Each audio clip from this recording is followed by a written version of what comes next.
Les doy la bienvenida a esta nueva entrega del curso de bioquímica. En este video vamos a mirar la clasificación general de las proteínas y más o menos algunas proteínas de interés biológico y funcional. Bienvenidos. Estos son los tres grandes grupos de clasificación de las proteínas. Vamos a empezar con las proteínas según su composición. Esto determina que existen dos grandes grupos de proteínas según eso. Uno que se conoce como holoproteínas y otro que se conoce como proteínas conjugadas. ¿Qué es una holoproteína? Una holoproteína es una proteína simple que está hecha exclusivamente de aminoácidos y que no posee otro tipo de molécula diferente a aminoácidos, adherida a su esqueleto peptídico. Quiere decir que esta proteína, como mínimo, tiene una estructura terciaria y una función específica biológica sin ningún componente adicional después de la traducción. En cambio, las proteínas que conocemos como proteínas conjugadas poseen en su esqueleto peptídico un componente diferente a aminoácidos conocido como grupo prostético. Este grupo prostético puede ser una molécula que sea un metal, un carbohidrato, un lípido, un nucleótido, etcétera, lo que lo hace una molécula adicionada en un proceso conocido como proceso posttraduccional. ¿Por qué? Porque este elemento no aminoacídico no es incorporado desde el código genético, o sea, no se crea a partir del RNA de transferencia ni es incorporado por el ribosoma. Este elemento conocido como grupo prostético es incorporado por otras proteínas que se conocen como chaperoninas que anclan y adhieren esa molécula diferente a los aminoácidos. Entonces, dentro de las proteínas conjugadas encontramos, por ejemplo, glicoproteínas, que es la unión de un carbohidrato con una proteína. Tenemos, por ejemplo, proteínas de membrana que tienen características de glicoproteínas, inmunoglobulinas, el colágeno, las proteínas de la matriz extracelular que se llaman glucosaminoglicanos y también proteoglicanos. Pasamos a cuando una proteína se une a un lípido, entonces tenemos las lipoproteínas, como son las proteínas de membrana y las proteínas del plasma de mamíferos que mueven los lípidos en el torrente sanguíneo, como son el HDL, el LDL y el VLDL. Encontramos cuando las proteínas se unen a nucleótidos, entonces tenemos los ribosomas que se unen proteína del ribosoma con el RNA ribosomal, las proteínas del splicing que son los sRNP que tienen ribosoma, pues que tienen RNA, y las histonas que se pegan al DNA. Encontramos también metaloproteínas que son enzimas que tienen iones metálicos que son que tienen por dentro o empotradas de manera fuerte o débil algunos iones como son el hierro, el zinc, el cobalto, el azufre. Y cuando hablamos de hemoproteínas o cromoproteínas que tienen por dentro un anillo de porfirina o iones metálicos que le permite el anclaje y el intercambio. Tenemos como son la hemoglobina, la mioglobina, los citocromos y la clorofila. El siguiente tipo de clasificación es según su morfología y solubilidad. Entonces encontramos que allí hay dos subtipos, las proteínas fibrosas y las proteínas globulares. Empecemos por las proteínas fibrosas. Su característica es que son insolubles en el agua y presentan formas alargadas. Hay varios tipos de proteínas fibrosas y su característica es que son resistentes, tienen cierto grado de capacidad mecánica de deformación y son útiles como soporte. Encontramos proteínas como son de la matriz extracelular el colágeno, la elastina, la queratina, la fibrilina, y también encontramos proteínas del citoesqueleto como son filamentos intermedios, la actina, la tubulina y la miosina del músculo. ¿Por qué se llaman proteínas fibrosas? Porque se organizan en fibras desde el punto de vista químico y tienen una forma desde el punto de vista estructural como si fuera una unión de varios monómeros. Las proteínas globulares, en cambio, son solubles en el agua o en soluciones acuosas y tienen una estructura que es compacta de forma esférica. La mayoría de las proteínas conocidas en la naturaleza son de estructura globular, dentro de las que se consideran que todas las enzimas son globulares. ¿Por qué? Porque tienen la capacidad de adaptarse a las formas estructurales y se adaptan a sus sustratos. Las proteínas plasmáticas y también las proteínas membranosas son globulares. ¿Por qué? Porque tienen la capacidad de cambiar su forma y abrir conductos y cambiar o adaptarse a los procesos. Dentro de las proteínas globulares nosotros vamos a encontrar 4 subdivisiones. Una es la clasificación según un criterio. Entonces, la primera son las albúminas, que son proteínas solubles en el agua, que se coagulan con el calor y se precipitan con soluciones salinas saturadas. Encontramos proteínas de albúmina como son la albúmina de la leche, la albúmina del suero y la albúmina del huevo propiamente dichas.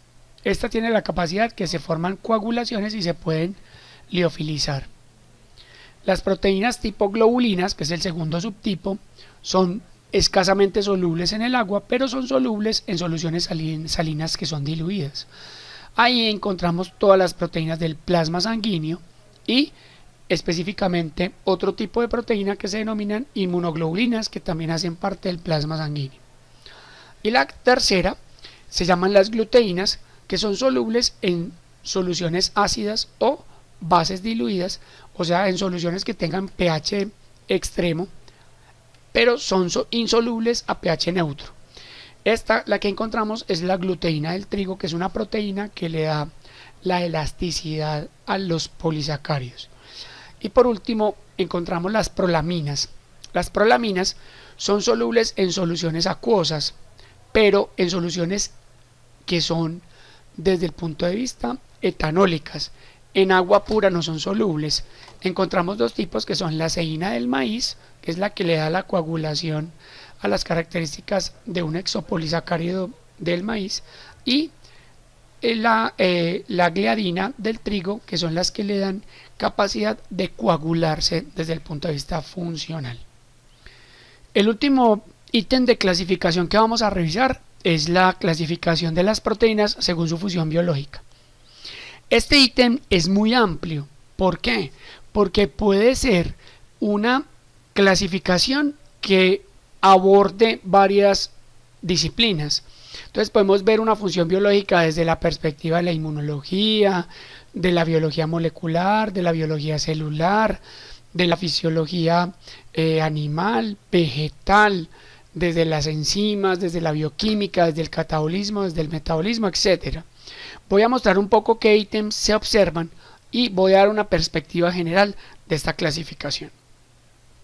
Entonces, este tipo de clasificación, encontramos proteínas estructurales, que son las que van a soportar un elemento desde el punto de vista de estructura de una célula, de un órgano, de una forma celular, etc. Las proteínas que llamamos transportadoras, que permiten el movimiento de sustancias, pueden ser que transporten una sustancia o permitan el paso de. Proteínas de defensa, como son los anticuerpos, proteínas hormonales, que son de función de señalización, factores de crecimiento, las proteínas catalíticas, que son las enzimas, las proteínas contráctiles, como son la miosina, la actina, las proteínas receptoras, que son receptores de membrana, que son de señalización, de transferencia de electrones, que son la cadena respiratoria, etc. Aquí es muy osado decir, voy a dar una característica específica de una proteína estructural, pero voy a tratar de mostrar algunos ejemplos de proteínas según su estructura y más o menos daré unos esbozos de lo que son esos tipos de proteínas. Comencemos entonces viendo ejemplos de proteínas estructurales. Casi todas las proteínas estructurales son fibrosas. Vemos por ejemplo aquí como los microtúbulos, que son del citoesqueleto, tienen una forma fibrosa y soporta elementos celulares como son el núcleo, y ciertos elementos sobre el sistema de el esqueleto celular. También encontramos otra proteína como son los microfilamentos, una proteína que soporta por debajo de la membrana y permite el desplazamiento de sustancias. También los filamentos intermedios que soportan la estructura interna del citoplasma y sobre todo el núcleo y las organelas celulares. Otra proteína que también podemos tener como estructural es el colágeno, una proteína muy importante para los organismos animales. Hace parte de la matriz extracelular y soporta ciertos tipos de órganos y de tejidos. Aquí observamos cómo el colágeno tiene una forma de fibras que es bastante compacta y por eso todas las proteínas que son estructurales por lo general son de característica fibrosa. Miremos ahora ejemplos de proteínas transportadoras. Como su nombre le indica, permite el paso de sustancias de diferentes formas y lleva cosas de un lugar a otro. Las proteínas transportadoras más clásicas son las proteínas transmembranosas, las que permiten el paso a través de la membrana. Como observamos aquí, estamos viendo una proteína transportadora de potasio, un canal de potasio como se llama, y vemos cómo se abre y se cierra para poder permitir el paso a través de la membrana. Aquí observamos ejemplos de proteínas transportadoras, vemos cómo pueden mover de un lugar a otro una sustancia o dos sustancias al mismo tiempo, o entrar una y sacar la otra. La otra posibilidad de transporte, una de las proteínas más importantes, son las proteínas de transporte de oxígeno a nivel de humanos, y vemos la proteína transportadora por excelencia de oxígeno, que es la hemoglobina, una proteína que está dentro de los eritrocitos y que tiene un grupo prostético de hierro que le permite el intercambio de oxígeno con el entorno. Eso nos permite a nosotros los seres humanos captar el oxígeno del medio y llevarlo a los tejidos para que este oxígeno sirva para los procesos celulares. Pasemos ahora a ver las proteínas de defensa. Las proteínas de defensa son varias, pero las dos más importantes son los anticuerpos, que observamos aquí uno, o las inmunoglobulinas, y unas proteínas que se llaman proteínas del complemento. Esas proteínas permiten que las células del sistema inmune reconozcan los patógenos, como vemos en esta imagen, y los marcan para que las células inmunológicas los ataquen y los destruyan. Miremos las proteínas que son hormonas. Dos proteínas son muy famosas desde el punto de vista funcional. Son proteínas para el metabolismo de carbohidratos, como son la insulina, que es una proteína que se produce en el páncreas, y su opuesto, que es el glucagón, que también es producida en el páncreas. Ambas proteínas, que son hormonas, son útiles para el proceso de metabolismo de carbohidratos en procesos que son inversos, como vemos en esta imagen. Una sería el almacenamiento de la glucosa, lo cual estimula la insulina, y la otra, la liberación de la glucosa a partir del glucógeno, que estimularía el glucagón. Pasemos ahora a ver los factores de crecimiento. Los factores de crecimiento son considerados citoquinas, significa que son hormonas de las células. La sigla para el factor de crecimiento se llama IGF, como observamos en esta imagen, y hay varios tipos de factores de crecimiento. Eso es un tipo de proteína que permite que las células se diferencien y, como su nombre lo indica, permite que crezcan, se dividan y maduren en sus formas o linajes según su componente genético. Vemos aquí cómo las células madre se convierten en células de tejido conectivo, en células de la sangre, por intervención de ciertos tipos de factores de crecimiento y otros tipos de citoquinas. Aquí en esta imagen, por ejemplo, vemos que los factores de crecimiento permiten la división celular y la diferenciación de células madre. Sigamos con las proteínas que son catalíticas. Estas sí son las enzimas por excelencia, y de esto nos encargaremos en próximos videos. Todas las proteínas que se denominan proteínas catalíticas son llamadas enzimas y permiten la transformación de una sustancia que se llama sustrato. Son muy importantes para los procesos bioquímicos, para todos los procesos celulares y son los mediadores de las reacciones desde el punto de vista bioquímico. Nos permiten convertir un complejo de sustratos en productos y permite la interconversión de las moléculas a nivel celular. Pasemos a las proteínas contráctiles. Hay varias proteínas contráctiles, pero quizá la más importante es la miosina 2, un componente importante dentro de las células contráctiles como son las células musculares. La miosina no es la única proteína contráctil, pero es la más famosa y la de más reconocimiento a nivel fisiológico. Hacen parte de las células esqueléticas, del músculo esquelético, hace parte del músculo cardíaco, hace parte de los músculos lisos y su función es permitir el movimiento de ciertos órganos. La otra clasificación son las proteínas que son receptoras o los receptores celulares. Estas proteínas, como observamos aquí, están a nivel de la membrana y permiten el reconocimiento de señales del entorno para que la célula tome una decisión a nivel intracelular. Quiere decir que las proteínas receptoras realmente son como elementos que permiten que la célula perciba el entorno como si fuera una serie de órganos sensitivos celulares. Los receptores reconocen elementos externos y hacen un proceso interior intracelular que se denomina transducción o procesamiento de la señal.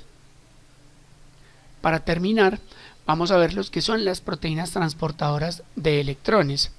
Estas proteínas, se hablará de ellas en otros videos, pero son proteínas que por dentro tienen ciertos grupos metálicos que permiten el intercambio de electrones a nivel celular. Hacen parte de una serie de proteínas que se consideran como la CTE o cadena transportadora de electrones, que no es más que una serie de proteínas que son responsables de la transformación de la energía potencial en energía química. La cadena transportadora de electrones es realmente la responsable de producir las moléculas de energía celular o ATP, como observamos en esta imagen. Terminamos pues ya este video y revisamos un poco lo que era la clasificación de las proteínas según su composición, su morfología, solubilidad y vimos un esbozo de su función biológica. Nos veremos en próximos videos. Hasta pronto.